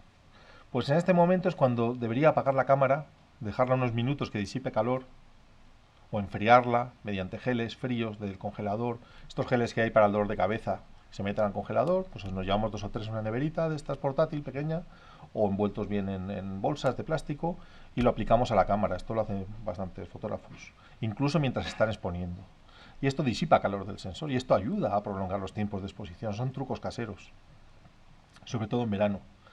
Entonces, bueno, pues saldrá la imagen más limpia. Si se ha enfriado un poco el sensor, unos grados, notaremos la imagen bastante más limpia. Y de hecho fue una pregunta de una de las sesiones. ¿Por qué unos días a 12 minutos con el mismo ISO me sale un ruido espantoso y luego estoy 20 minutos otro día con el mismo ISO y no se nota la temperatura del sensor? Las localizaciones también son muy influyentes. Si busco orientación sur, si en vez de buscar la polar me oriento hacia el sur, las estrellas van a describir un arco mucho más largo en nuestro hemisferio. Si estoy a partir del Ecuador hacia abajo, si estoy en Namibia haciendo fotos, pues ahí lo que no se mueve en el cielo es la Cruz del Sur, es la referencia de los navegantes en el sur, cuando pasan de hemisferio. Entonces es al revés, las estrellas se mueven mucho hacia norte y se mueven muy poquito hacia sur, el arco es muy pequeño hacia sur. Bueno, las estrellas en realidad no se mueven, esto ya lo hemos visto antes, ¿no? Pero es la forma de hablar. Sin embargo, aquí, como la referencia está en el norte, como el giro de la Tierra lo que hace es que hacia norte varía muy poco el movimiento de las estrellas en la larga exposición, me oriento hacia sur y tendré las líneas más largas posibles que voy a obtener. Es decir, con el mismo tiempo las líneas van a ser 10 o 12 veces más largas que mirando al norte. Y luego el diafragma lo más abierto posible, porque en cuanto cierro diafragma pierdo las estrellas de menos brillo. Así acortamos el tiempo de exposición, tendremos estrellas más o menos haciendo líneas largas. Y si encima enfrío un poquito la cámara, pues puedo estar más tiempo. Esto es un recorte bastante grande de una foto pues de 1 hora de exposición, sin aplicar reducción de ruido, en plan a lo bruto. Apreciamos varias cosas. Primero apreciamos como una especie de punteado uniforme en toda la imagen, con ciertos colores, zonas de color, que esto es el ruido propiamente dicho. Este es el ruido térmico o ruido de crominancia, o thermal noise en inglés, que es el ruido del calentamiento del sensor, por haber estado exponiendo una barbaridad de tiempo o con un calor muy alto o ambas cosas. Luego veo como unos puntos rojos o verdes. En la izquierda, a mitad de fotograma, veis 2 puntos verdes y luego veis algún punto rojo. Estos son píxeles calientes, hot píxeles o píxeles activos. No son píxeles muertos, son píxeles muy vivos. Siempre están emitiendo luz. Entonces aparecen como puntos RGB, rojos, verdes o azules. Los azules no los vemos porque el balance es azul y son más difíciles de encontrar, que los hay. Si el cielo fuera rojo, lo veríamos más fáciles. Y luego vemos como una gran mancha, como una aureola, en la parte superior de la imagen hacia la derecha, que es el punto de alimentación del sensor. Ahí es donde está conectado el sensor y recibe alimentación desde la cámara. Y ahí es donde más se calienta el sensor, que es por donde le entra la electricidad al sensor. A veces está conectado en 2 puntos según las cámaras. Lo vamos a notar especialmente con las Nikon de 50, de 60, de 70, porque es un fallo que reconoce Nikon bueno, que no lo han arreglado. Y ese viñeteo es enorme, es casi media foto. Si te pasas un poco exponiendo y se calienta mucho el sensor, se nota enseguida. Y por más que han protestado los fotógrafos, parece que no lo han corregido. Vamos a ver el teleflash, que es bueno, un accesorio bastante económico. Ahora ya se encuentra en España, ya si escribís a Martín Iglesias o a Casanova o Fotocasión, ya tienen teleflashes por fin, ya no hace falta pedirlo al fin del mundo. En Sonimac ya hemos visto gente que venía, mira, mira, me lo acabo de comprar, más contentos. Entonces ya lo podemos probar, lo podemos ver. Hay varios tipos, varios modelos, pero básicamente su uso, como os he dicho, es concentrar la luz, de forma que cuando hay algo muy lejano, cuando hay algo muy alto, pues la luz solo va a llegar allí, muy selectivamente. Más o menos, si lo colocamos bien y ponemos el cabezal del flash en un zoom de 50 milímetros y colocamos el teleflash se emplaza más o menos a 20 centímetros o 25 centímetros de la parte frontal del flash, la lente Fresnel, va a concentrar la luz más o menos como un 300 milímetros de óptica, de focal. O sea, va a cerrar mucho el ángulo de la luz y lo va a concentrar en un punto. De forma que esa luz va a ser de más intensidad. Hasta 3 diafragmas y medio de intensidad extra. El caso práctico puede ser una iglesia. Tenemos una iglesia y el campanario nos queda a 20 metros. Si yo estoy a 15 metros de la iglesia, la diagonal me lleva bastante lejos del campanario. No estoy a 30 metros, estoy a más. Esa diagonal puede tener 45 o 50 metros. Pero de la base estoy muy cerca. Estoy a esos 20 o 30 metros que estoy. De forma que si intento sin teleflash disparar el flash arriba, al campanario, la luz se me va a abrir en la distancia y va a alcanzar más. Bueno, ya sabéis que el cuadrado, según el cuadrado de los inversos, la luz se disipa a 2 elevado, es decir, geométricamente, no aritméticamente. Entonces, bajo voy a recibir muchísima más luz que arriba, no el doble, sino 2 elevado a. Bueno, ¿qué sucederá? Que voy a sobreexponer la pared de la iglesia y al campanario no le llega luz, por más que me esfuerce en disparar hacia arriba.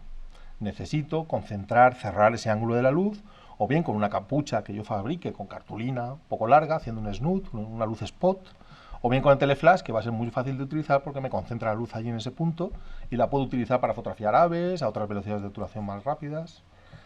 Bueno, pues es un accesorio a considerar. La base es una lente Fresnel, que es esto. Es una lente que puede ser de cristal o de plástico con unos círculos concéntricos que actúa a modo de lupa. Si lo pusiéramos aquí, veríais que haría aquí, pues como hace una lupa, un puntito de luz. Se comercializan básicamente dos tipos de teleflash. Uno cerrado, es un Tupperware, una estructura de plástico. En la punta se pone, en el extremo se pone esa lente Fresnel y el otro va a la cabeza del flash. Un tubo hueco, de forma cuadrangular. Este es muy preciso, funciona muy bien, porque la luz no puede abrirse. Toda la luz sale por el extremo, por la lente Fresnel. De forma que puedo utilizar el modo automático del flash. Es decir, puedo orientar la célula fotosensible que lleva el flash independiente del TTL y de todo. Puedo llevarme el flash en la mano en modo automático diciéndole diafragma ISO y esa célula me va a evaluar el punto donde se recibe la luz y me va a cortar el destello cuando sea suficiente para esos parámetros. Bueno, es una ventaja. El problema es cuando viajo con él, porque es un cacharro así, y eso, pues, no sé, lo tienes que llenar de cosas para que la mochila no te dé sensación de que te está ocupando un sitio extra.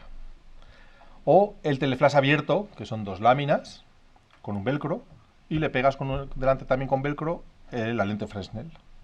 Este sí que tiene ese problema. Es abierto por abajo, abierto por arriba. Parte de la luz que pasa por la Fresnel rebota y alcanza la célula fotosensible que estabais orientando hacia el sujeto. De forma que os va a cortar el destello muy pronto porque recibe mucha luz y va a decir, para, pero la foto va a quedar oscurísima. Entonces no es fiable. O fabricáis una cartulina que tape por aquí para que no alcance luz de vuelta hacia este sensorcito, o no podéis utilizar el modo automático y os acostumbráis al modo manual, que es el que vais a acabar utilizando tarde o temprano. Preguntas de internet. A ver. Shanse Corralpaz pregunta que si para controlar la exposición te guías por el histograma igual que las diurnas. Bastante. Es decir, algo en la imagen tiene que ser el tono más claro. Entonces el histograma procuro derechearlo lo suficiente. Eso significa que la luz que yo he aportado está en su medida. Es decir, ha llenado los niveles de información de los tonos más claros, que es donde más información reside en la imagen, y obviamente no tendré en la parte derecha un gran pico, porque es lo que yo estoy iluminando. Yo no ilumino todo el paisaje, no puedo. Entonces tengo información, pero suele ser una franja pequeñita. Pero sí, aplico ese mismo método.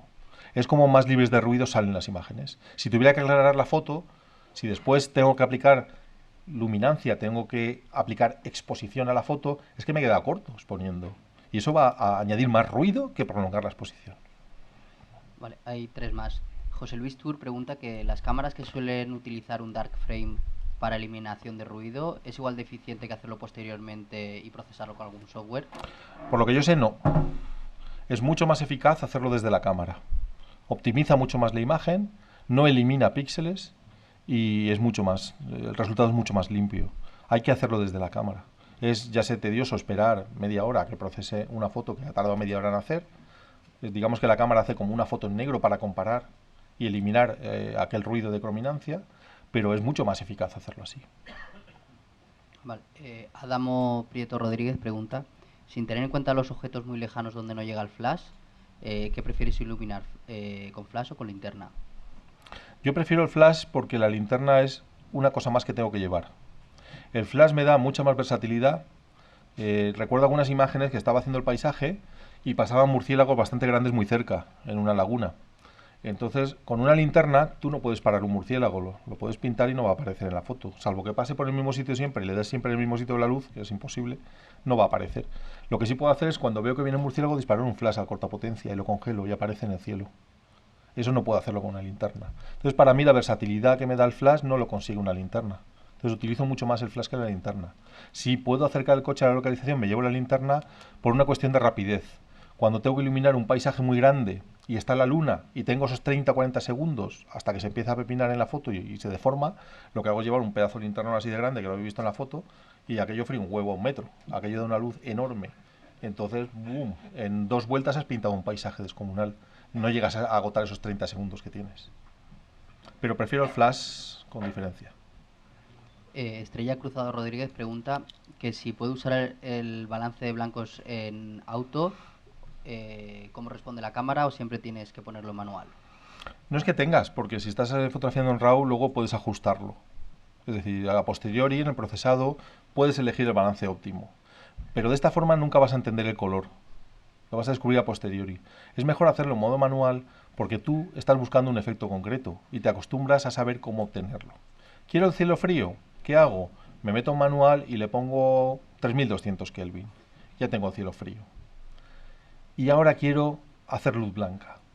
Esta segunda parte es la que nos perdemos si lo hacemos siempre de la otra forma, en automático. ¿Quiero luz blanca? ¿Qué he hecho? Pues he hecho un balance frío. Si disparo el flash, va a salir frío también, porque el filtro está en la cámara. Tengo que tirar una luz cálida para que cuando se mezcle en cámara salga blanca. Pondré una capucha amarilla para obtener blanco con el azul del balance. Esto no lo entenderemos hasta que no trabajemos en modo manual. Nos limitará muchísimo. Entonces mi recomendación es que se haga siempre en modo manual, aunque si no vais a aplicar esa luz artificial, lo podéis hacer después en el RAW y no pasa nada. La última, Luis Bejarano Ardura pregunta que si sabes si hay mucha diferencia entre el ruido en un sensor CMOS y en un CCD en fotografía nocturna. Sí la hay. Sí, muchísima. El sensor CCD se calienta muchísimo más que un sensor CMOS. Entonces, con las cámaras estas compactas de altas prestaciones, o como queréis llamarle, CCD es un sensor que trabaja bastante caliente, se calienta mucho. Siempre que podáis, para las exposiciones nocturnas, el CMOS da mucho mejor resultado. Sí, por el tipo de construcción del sensor. Muy bien. Bueno, aquí tenéis los dos tipos de teleflash. El de la izquierda es el cerrado, veis que es como una caja de plástico rectangular. Y la luz no se disipa, no sale de ahí. De forma que la célula fotosensible que va en el flash puede medir el valor de la luz. El otro es muy cómodo para viajar porque es una lámina que se pliega todo. Pero bueno, si no tengo estas cartulinitas que me fabrico yo y que le cierro bajo, pues esa luz que rebota desde el teleflash hacia la célula, hacia abajo, va a impedir que pueda utilizar ese modo de exposición con precisión. Sin embargo, en cuanto sepa manejar el flash en ese modo manual, ya os dije que era como un grifo. Media potencia, pum, me he pasado, 1/4. Pum, todavía un poco, 1/8. Pam, ya lo tengo. Pues para esta distancia siempre ya 1/8 la clavas. Tan fácil como eso. Ojo, que lo pone aquí, pero no lo he dicho, por si no se lee bien. El teleflash puede dañar la retina, vuestra y de los animales. Que no es el primero que ha visto una cabra montés, le ha puesto el teleflash plena potencia, le ha pegado un destello, ya que ya se va ciegado, se golpea con todas las rocas que se encuentra por delante, pues no ve. Entonces, mucha prudencia, porque un disparo accidental nos puede suceder. Uy, ¿esto cómo va? ¡Pam! Y vimos allí, ¡ah! ¿Qué ha pasado? No sé, has hecho un ciego hoy. Otras técnicas. Bueno, concentraros durante un momento en pensar que en realidad la fotografía nocturna tiene una carga creativa enorme. Vais a tener un lienzo en negro, vais a tener un cuadro en negro, en el cual pasando una varita, pasando algo mágico, que es el flash, que es la luz, van a empezar a aparecer cosas. Esto combinado con las posibilidades que nos da la fotografía digital, más las posibilidades que nos dan los softwares de retoque, tiene un potencial para el artista enorme. Yo solo voy a hablar del fotógrafo, no del artista, es decir, voy a hablar de la fotografía, aunque toque un poco por encima lo que puede hacer un artista saliéndose de ahí. Por ejemplo, las múltiples exposiciones. Hay cámaras que tienen un botoncito que te permiten exponer 3 o 4 veces en el mismo fotograma. Esto, bueno, está muy bien. Esto te permite captar un paisaje y en la misma foto cambiar un objetivo y hacer una luna muy grande, por ejemplo, por poner un ejemplo muy visual, ¿no? O, pues no sé, fotografiar en el crepúsculo con una velocidad de obturación un poco rápida, con el cielo rojo, y luego hacer otra foto a la medianoche sin mover el encuadre, con estrellas girando en el cielo y superponer las dos. Bueno, es una posibilidad. Es una posibilidad. Otra posibilidad es, mientras estoy exponiendo, puedo ir rebajando con los filtros partes de la escena, o, como he dicho, poner un filtro para abrir las estrellas y obtener estrellas más anchas. O puedo realizar un time-lapse, puedo dejar la cámara quieta y cada 3 segundos hacer una foto. Y cuando tengo 800 fotos, tengo 8 por 3, 24, 240 segundos, 6 por 4, 4 minutos. Puedo acelerar esto como si hiciera un vídeo y voy a ver cómo las estrellas se mueven. Bueno, tengo muchísimas más posibilidades de las que pensaba. También existe una técnica que se llama la de compilar fotos. Puedo compilar fotos, puedo coger un montón de fotos del cielo y luego hay un software que desolapa solamente los cambios de luminosidad, es decir, las estrellas.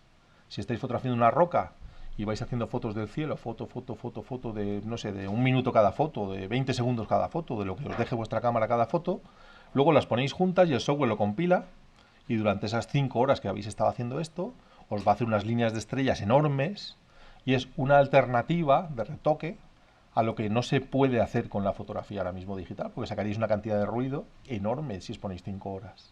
Pero si compiláis 60 imágenes de minutos juntas, sí que vais a tener unos giros enormes en el cielo, unas líneas enormes en el cielo.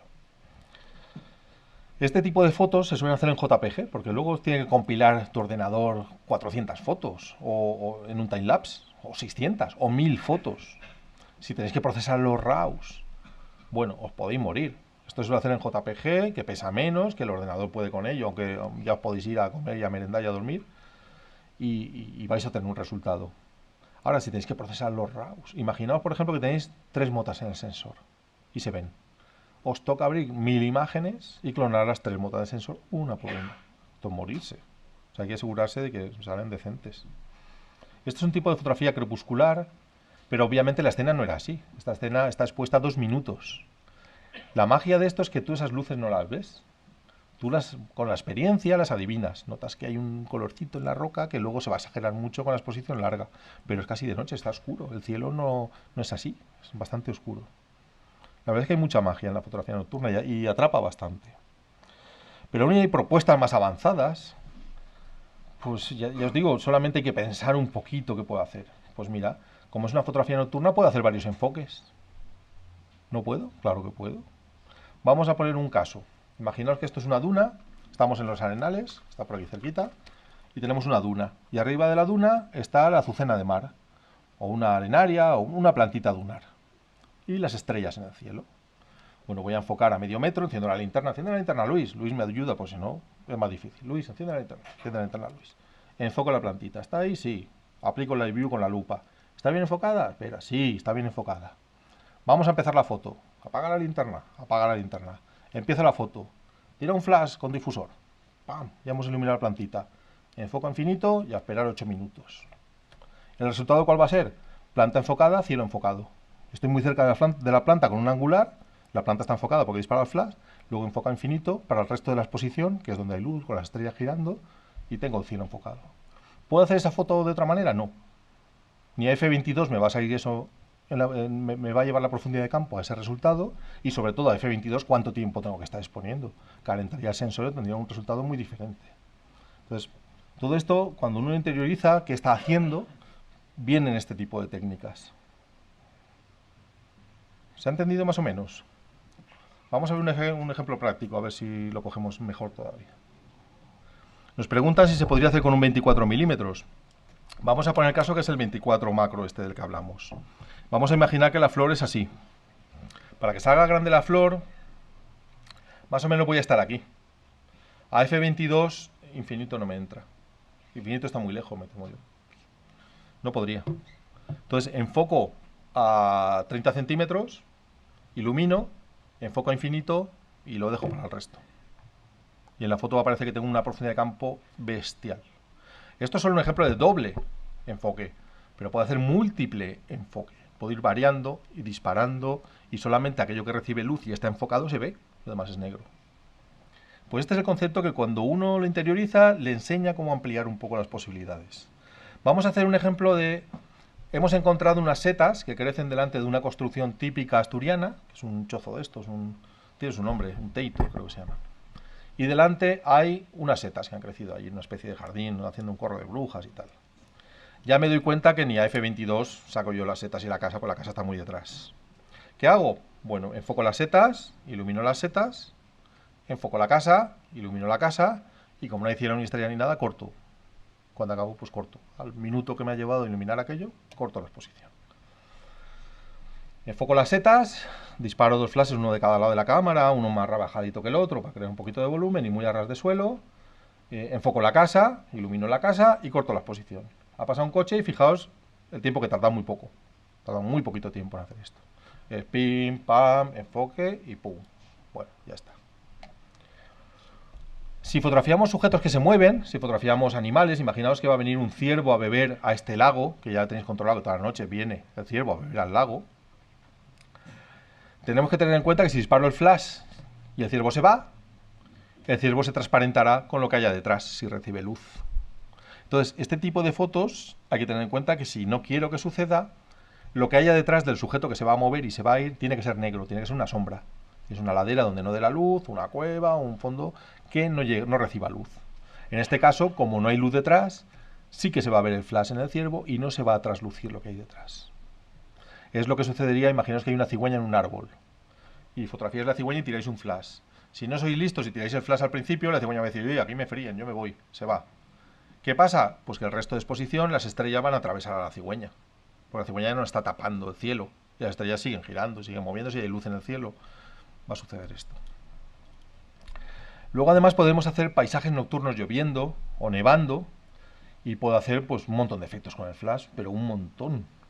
Desde disparar en estroboscópico, congelar la lluvia en distinto y que parezca que está cayendo el diluvio universal y solo que hayan 4 gotas, hasta bueno, miles de cosas. Teñir la lluvia de color, porque si ponéis un cabezal de color al flash y no alcanza los elementos del fondo de la escena, que lo tiráis lateral o con una cartulina tapando, limitando su ángulo de disparo, vais a teñir la lluvia de color. Podéis hacer un balance que queráis para hacer la lluvia blanca y el resto rojo, azul o como queráis.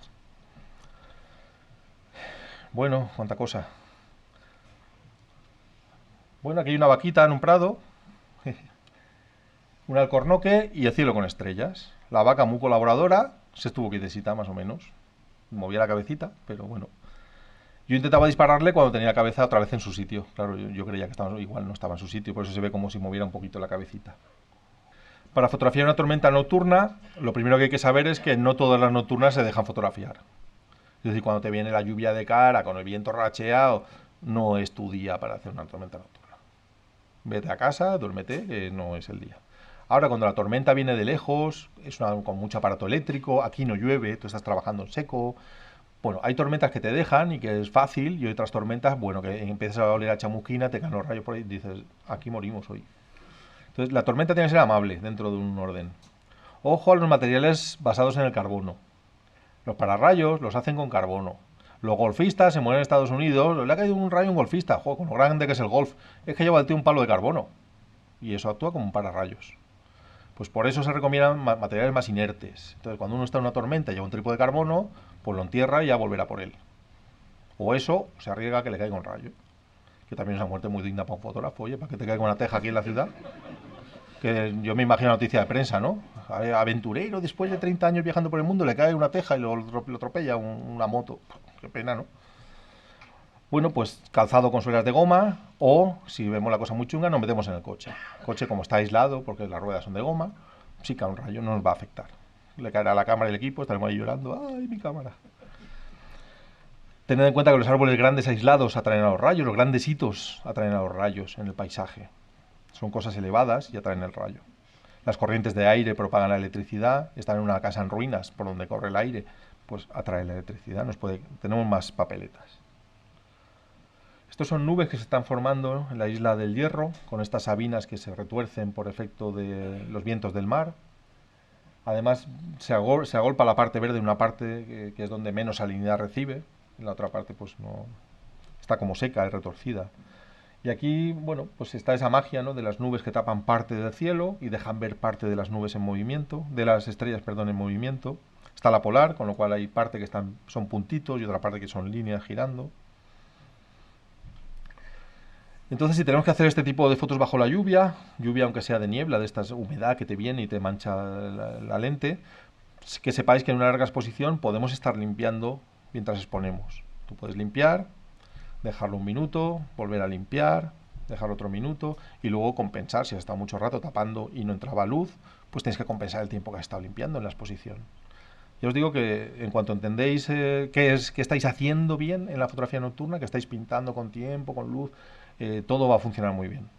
Cuando paséis el pañito que estáis limpiando, ya sabéis que estáis cortando la línea de la estrella, si no lo hacéis muy rápido. Y la línea de la estrella, durante 30 segundos, que tú estás limpiando con un pañito y secando la lente, pues no está siendo impresionada en el sensor, va a haber un salto. Vas a hacer una estrella intermitente. Una no, todas. Luego también, pues claro, como enfoco, como encuadro, tienes el tiempo que dura un relámpago. Cuando con un relámpago, pues tú miras más o menos que no corte nada importante en la escena y dejes suficiente espacio en el cielo para, bueno, no todos caen en el mismo sitio, no todos se van a ver igual, hay que hacer muchas fotos y ver. Lo que sí que os recomiendo es que cerréis bastante el diafragma, pongáis un F8, un F11, y eso os va a permitir, en vez de captar un solo rayo, captar 8, 9, 6, 5, ISO 100 y F11, por ejemplo. Un solo rayo no iluminará bien la escena, pero la suma de luces de 3, 4, 5 rayos, y además puede ser espectacular. Yo me acuerdo una vez en Calblanque con diapositiva, venía una tormenta y cuando estaba pues a unos 800 metros cayendo los rayos, acumulé unos 12 rayos con un filtro de densidad neutra. Claro, el aspecto de la foto era un mazo de rayos, caía un mazo de rayos, de 12 rayos dentro del encuadre. Suele ser espectacular. Cuanto más os la jugáis en este tipo de circunstancias y triunfáis, la foto es espectacular. Y si no, pues lo habéis intentado. Podéis aportar luz, no aportar luz, pero si no aportáis luz, que el elemento está muy bien recortado contra el cielo.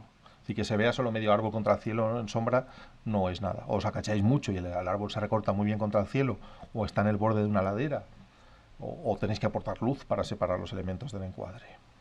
Vamos a ver un protocolo de qué podemos hacer para la primera salida nocturna, basada en 10 pasos. Lo primero, como os decía, localizar dónde está el encuadre, dónde voy a ir.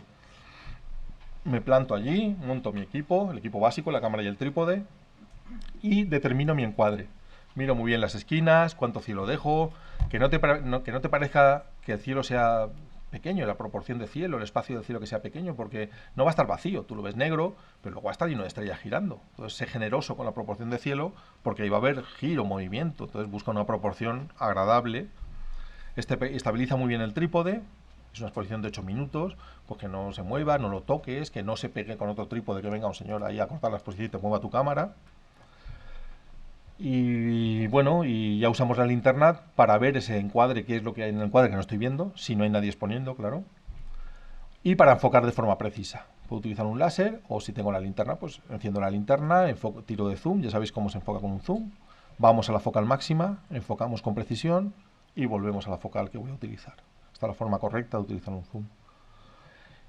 Pienso cuánto tiempo voy a exponer, a qué diafragma, con qué ISO. Puedo hacer la prueba de la reciprocidad, como habíamos dicho, con un ISO muy alto y viendo qué va a suceder. Ajustar el flash, poner los parámetros. Oye, aún no tengo soltura, voy a tirar en automático, a F8, ISO 200. Bueno, nos preparamos. Y ya me preparo para la exposición. Levanto el espejo, que no es necesario en una exposición larga, pero es una buena rutina, porque haciendo paisaje a un octavo de segundo, a un quinceavo de segundo, sí lo debo hacer. Entonces, bueno, por costumbre, o si no queremos, pues no lo hacemos. Comienza la exposición, se apagan las linternas, todo el mundo está de acuerdo que vamos a empezar a exponer. Posición B, bloqueo el cable disparador. Si he levantado el espejo, atención, porque el primer clic va a levantar el espejo. No estoy exponiendo, que no os confundáis, porque mucha gente está, llevo 6 minutos, no has empezado. Va a bloquear el espejo ha vuelto a caer y ahí no se está haciendo foto y tu luz está apagada y aquello no va. Pam, levanta el espejo y pam, empieza a exponer. Siguiente, ¿voy a iluminar? Sí. Bueno, pues llega el momento de iluminar. He tenido que tomar alguna referencia del encuadre para decir, de columna a columna, vale, pues no me puedo meter dentro. Pues si disparo un flash ahí dentro, pues saldré yo. Bueno, pues desde fuera de la columna, ilumino. Cuanto más me angule con la cámara mejor, ya sabéis que hasta a unos 45 grados me permitirá tener bastante volumen. Cuanto más cerca de la cámara, luz más plana, más color, pero menos relieve, menos profundidad. Cuidado con la luz piloto del flash, los cigarrillos, las luces pequeñitas que van encendidas, que uno se pasea por allí y luego sale una línea roja. ¿Eso qué es? ¿Esto? Tu colilla, canalla, apaga el cigarro, no te pases, claro. O la luz del flash. Menos mal que no tenemos intermitentes, pero yo he visto fotos muy bonitas de intermitentes en los coches, de estas, bueno, imaginaos, una curva de la carretera, entonces viene un coche con los intermitentes. ¿Qué pasa? Que cuando ves la foto es luz, para luz, raya, para raya, medidas de regla, ¿eh? Porque claro, el intermitente tiene una cadencia, se enciende y se apaga, y el tío como ha ido frenando, pensando, 1, 2 y 3, no, es el intermitente, claro. Bueno, cambiamos de posición si es necesario para iluminar desde otros ángulos, cortamos la exposición y esperamos al resultado. Si es una cámara digital lo vamos a ver enseguida y podemos aplicar aquellos procesos de síntesis y análisis. Sobra algo, hay alguna imperfección, he enfocado en el lugar correcto, lupita a las esquinas, atención al color, el balance es el adecuado, he mezclado bien, he encontrado el complementario cuando los he mezclado. José, perdona. Sí. ¿Es conveniente cerrar el ocular para las tomas nocturnas? El que puede, sí. Con las cámaras clásicas, yo las he comprado de segunda mano, me iba a Inglaterra y me las traía muy baratitas. Y cuando llegaba aquí, pues eran cámaras que estaban, pues a lo mejor muy baqueteadas. La esponjilla, esta que lleva el ocular, que aísla que la luz no entre al pentaprisma y luego al plano focal, estaba muy gastada. Claro, eso lo descubrías cuando alguien encendía la luz detrás. Bueno, pues se puede hacer un test, que es hacer una foto del suelo a plena luz del sol, exponiendo bien el ocular al sol, es decir, que la luz del sol alcance el ocular. Si haces una foto del suelo, vas a ver si hay algún tipo de luz parásita ahí, si te ha entrado luz por el ocular de atrás. Si es así, te puedes fabricar un cacharrito que se pone, una telita que se engancha en donde va el flash, y taparte con una telita ahí, por si alguien enciende una luz detrás, o hay luz parásita, o pasa un coche, o cualquier cosa así. O hay cámaras que llevan como un segundo obturador en el visor, un obturador de visor. Bueno, que bajas una palanquita, ¡pam!, y se cierra, y por el visor ya no puede entrar luz. Conviene. Es un buen consejo. Bueno, este es el Telamón. Creo que hemos ya visto una imagen del Telamón al principio del todo. Es un barco que está varado en Lanzarote. Aquel que le guste el naufragio, que vaya. Yo me perdí en el naufragio del American Star y todavía me doy coscorrones con las paredes cuando puedo. Y bueno, pues fijaos el espectáculo. Podéis hacer nocturnas. Lo que estáis viendo es luz parásita, es decir, ni siquiera tenéis que pensar. La luz ya está allí puestecita. Son polígonos industriales que yo creo que los han puesto allí cuando vieron el barco. Por un polígono aquí con esta luz. Alguien fue allí y lo dirigió todo. Y algunas sugerencias para acabar. Si lleváis un segundo cuerpo de cámara, pues esos 30 minutos de exposición podéis aprovechar para hacer otro encuadre o una extracción de ese encuadre original o una variante o un making of de cómo estáis haciendo las cosas. Ojo a las baterías. Las baterías de las cámaras de gama media se van enseguida, y más si la noche es fría. Hasta 8 baterías solía llevar yo y a veces no llegaban a completar una noche entera de trabajo. Eh, si la pantalla de enfoque de vuestra cámara, si vais a disparar en fotografía clásica, con negativo, diapositiva, se podían cambiar en muchas la pantalla de enfoque. Y existen unas pantallas que se llaman Bit Intense Screen. Entonces, a través del ocular estás ganando 3 diafragmas de iluminación, de visión. Entonces, prácticamente con noche de luna, estabas viendo casi de día. Estabas viendo muy bien qué había en el encuadre. Pues interesaros a ver si es posible cambiar esa pantalla de enfoque, porque yo lo hice y se veía muy bien. Después, la larga exposición en diapositiva, pues testar un poquito algún carrete de cómo va de grano cuando pasas determinado tiempo, la temperatura de color, cómo se afecta, qué filtro corrige las dominantes de las ciudades, de los tubos de las ciudades, y el fallo de reciprocidad. Es decir, si cada 5 minutos tienes que compensar 2, por ejemplo. Las ópticas tienen que ser de muy alta calidad, porque la óptica casi siempre va a estar a diafragma muy abierto. Fijaos también en esto, ya hemos hablado de ello, pero fijaos, si de noche puedo hacer una foto a f1.8 con todo nítido, ¿por qué de día tengo la sensación de que tengo que utilizar f22? Porque no estoy enfocando donde debo. Pues estoy enfocando muy lejos y delante me parece desenfocado y diafragma. Hay que saber dónde enfocar, esto ya hemos hablado. Hay que enfocar bastante cerca del primer plano para maximizar la profundidad de campo.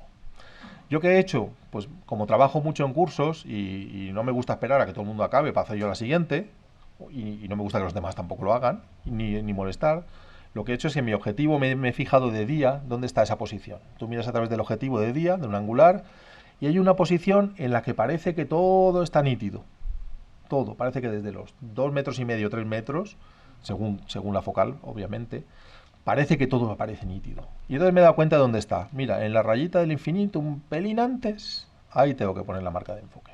Toda que de noche yo llego al sitio y Benito, ¿has enfocado? Sí, pero si no has encendido la luz.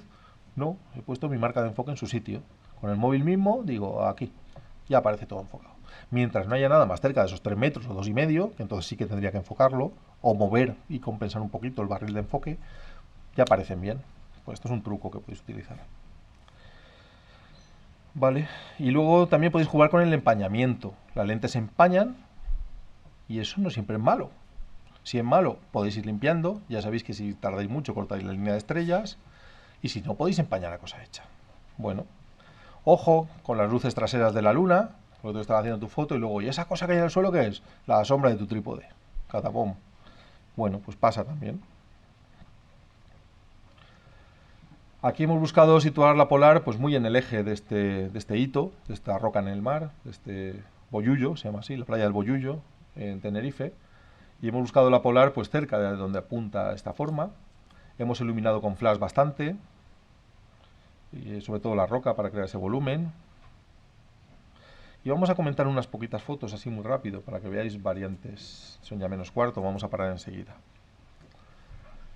Bueno, luz muy trasera, iluminando con linterna para no deformar la luna, una linterna de gran potencia que se nos quedaba sin batería la pobre, pues era un curso de 20 y tantas personas en varios lotes, creando pues esas luces arrojadas hacia la cámara para componer con líneas de fuerza hacia este olmo y completando la forma de las ramas colocando ahí la luna. No es nada difícil de hacer, o sea, muchas veces la dificultad está en saber qué quieres hacer, no en hacerlo. Una vez que sabes qué quieres hacer, pues lo piensas y le buscas solución, para eso nos dieron cerebro. No a todos, pero a la mayoría. Otra foto con luna, con una luz parásita enorme, también antequera, y buscando pues también compensar un poco el peso de la escena. La luz no está bien dada, aquí pues mira, no estaba inspirado o estaría tonto.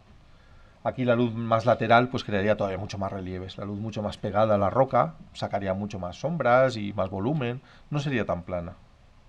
Fotos difíciles, porque esto es una corroca enorme, es una corroca gigante. Entonces ya veis que no te puedes acercar porque si entras en el encuadre se te ve.